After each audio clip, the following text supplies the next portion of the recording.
Now, another shape that I kind of wanted to show you how to do is this little gem thing. Now, on the surface, it looks really simple. It's a pentagon with like two lines that are bent and one line that's straight. How hard can it be? But if you did that, you wouldn't have this color pattern. So instead, what I did was I made each little sector its own thing so we could give it its own color. And I'm aware you could achieve a similar effect with gradient, but not to this effect, because gradient can only go in certain one direction at a time. So what we're going to do is take this and get our base.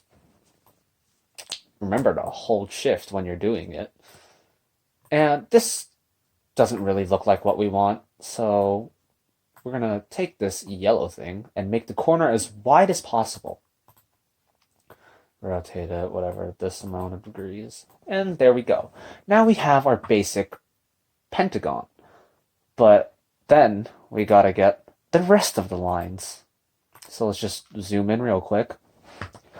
And here, we'll just make a line across like this. And I zoomed because I have to get it precise and there's no purple dots on the particular corners that I want so that I can make a straight line across. So now what we're going to do is get another line. I'm stupid. And that's not line. That's line. Take it from roughly a third way through or something like that. And we'll get this line. Now this line isn't long enough, so we're going to make it a little bit longer.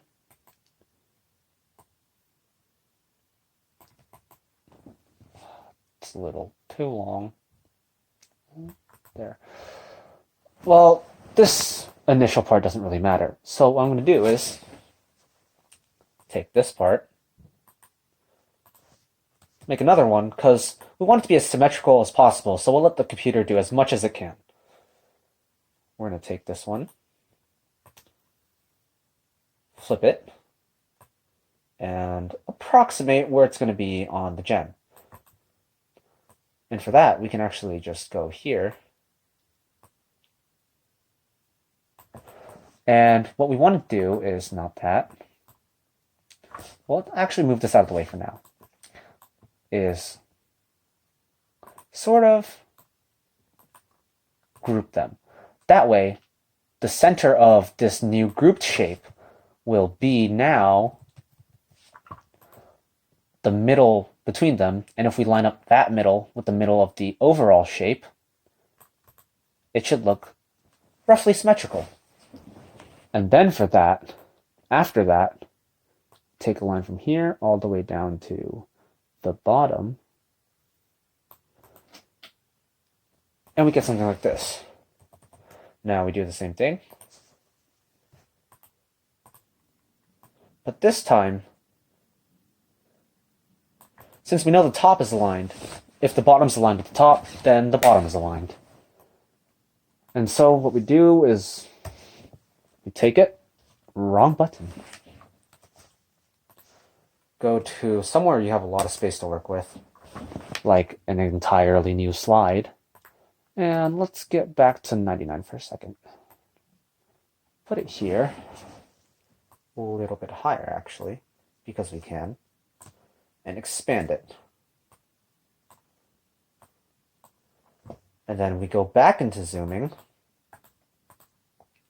And what we do from here is, like I said, we're going to make each individual sector its own polygon. And for that, we need the polyline. So click on each corner here, here,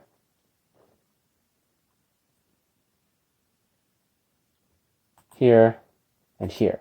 And if you can correct little mistakes like this line going too far along the way, then your initial outline doesn't have to be too exact.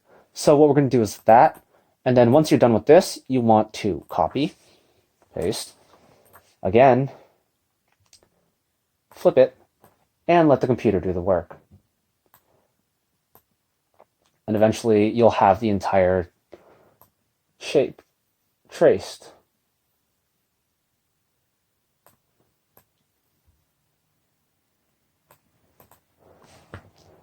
And a little trick, you don't have to polyline this part, because this is a shape that we recognize, and that's a trapezoid. I think if you start here,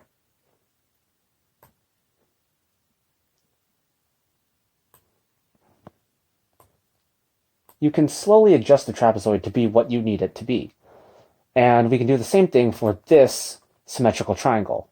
Sadly, the computer cannot help us with these, so we have to polyline at least 4 of the 6 shapes. Now, after you're done with that, you'll end up with something like this,